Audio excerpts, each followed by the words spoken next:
بات ہے۔ الحمدللہ رب العالمین، الصلاۃ والسلام علی سید المرسلین وعلی آلہ وصحبہ اجمعین، اما بعد فاعوذ باللہ من الشیطان الرجیم، بسم اللہ الرحمن الرحیم، ولا تؤتوا كل حلاف مہین ہمزہ مشاء بنمیم۔ صدر محترم، حکام صاحبان،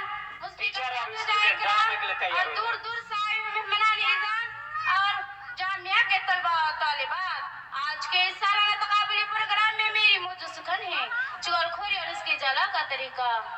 دل کے پھپھولے جل اٹھیں گے سینے کی داغ سے، دل کے پھپھولے جل اٹھیں گے سینے کے داغ سے، اس گھر کو آگ لگ گئی ہے گھر کے چراغ سے۔ معزز سامعین و سامعات، چغل خوری کہتے ہیں کسی کی بات دوسرے سے کہنا جسے کہا جائے کہ پلو تمہارے بارے میں اس طرح کہا ہے، اس طرح کسی کی ایسی پوشیدہ بات بیان کرنا جس کا ظاہر ہونا یا جس کا کسی سے بیان کرنا اسے ناپسند ہو، چغل خوری ہے۔ میرے اسلامی بھائیوں، اللہ رب العالمین قرآن مجید میں چغل خوری کی مذمت کرتے ہوئے فرماتا ہے وَلَا تُؤْتِوا كُلَّ حَلَّافٍ مَّهِینٍ ہَمَّازٍ مَّشَاءٍ بِنَمِیم۔ اور تو کسی ایسے شخص کا بھی کہنا نہ ماننا جو زیادہ قسم کھانے والا، بے وقار، عائم کو اور چغل خور ہے۔ اللہ کے نبی صلی اللہ علیہ وسلم نے بھی حدیث میں چغل خوری کی مذمت کرتے ہوئے فرمایا ہے لا يدخل الجنة نمام، چغل خور جنت میں داخل نہیں ہوگا۔ غور کیجئے، اس حدیث میں وجہ طور سے بتایا گیا ہے کہ چغل خور جنت میں نہیں جائے گا۔ آئیے حدیث نبی سے یہ واقعہ سناتا ہوں جس سے چغل خوری کی کباہت ہو جائے گی۔ حضرت عبداللہ بن عباس رضی اللہ عنہ فرماتے ہیں کہ نبی صلی اللہ علیہ وسلم مدینہ مکہ کے باغات سے گزرے تو آپ نے دو لوگوں کی آواز سنی جن کا قبر میں عذاب ہو رہا تھا۔ آپ صلی اللہ علیہ وسلم نے فرمایا ان پر عذاب ہو رہا ہے لیکن کسی بڑی گناہ کی وجہ سے نہیں، ان میں سے ایک تو پیشاب کی چھینٹوں سے نپٹتا تھا اور دوسرا چغل خوری کرتا تھا۔ میرے پیارے ساتھیوں، اگر کوئی شخص اگر چغل خوری کرے تو اسے چغل خور کے لیے چند باتوں کا اہتمام کرے۔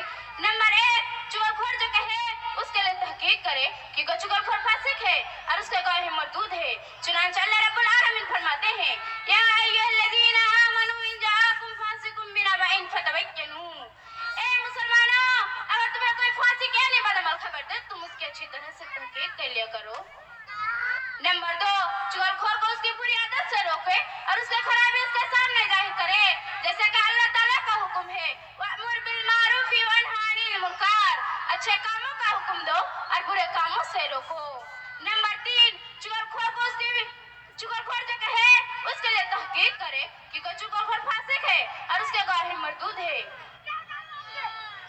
چغل خور جو کہہ دے اس کی بات میں اگر کسی کے عائب جو یا جاسوسی میں نہ لگ جاؤ کیونکہ ایسا کرنا منع ہے، وَلَا تَجَسَّسُوا، اور جاسوسی نہ کرو یعنی کسی کا بھید نہ ٹٹول کرو۔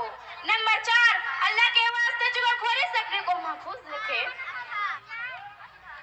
اور ایسا شخص اللہ تعالیٰ کے نزدیک ناپسند لیتا ہے۔ نمبر 5، ایسا نہ ہو کہ چغل خور کے خود چغل خور کرنے لگ جاؤ اور دوسرے سے اس کی چغلی کھاتے پھرو کہ پورا ایسا کہتا تھا، ورنہ تم بھی چغل خور کے زمرے میں شامل ہو جاؤ گے۔ معزز سامعین و سامعات، آخر میں یہ واقعہ سنا کر اپنی بات ختم کرنا چاہتی ہوں۔ حضرت عمر بن عبداللہ رحمۃ اللہ علیہ کے پاس ایک شخص آیا، اس نے کسی کے بارے میں کوئی بات کہی، آپ نے فوراً اس شخص سے کہا اگر تم چاہو تو تمہارے بارے میں غور کرے۔ اس نے کہا امیر المؤمنین، میں معافی چاہتا ہوں، آئندہ ایسی حرکت نہیں کروں گا۔ اللہ تعالیٰ سے دعا ہے کہ ہمیں چغل خوری کی لعنت سے بچائے، آمین۔ اب میں اپنی اس شعر کے ساتھ اپنی باتوں کو ختم کرنا چاہتی ہوں۔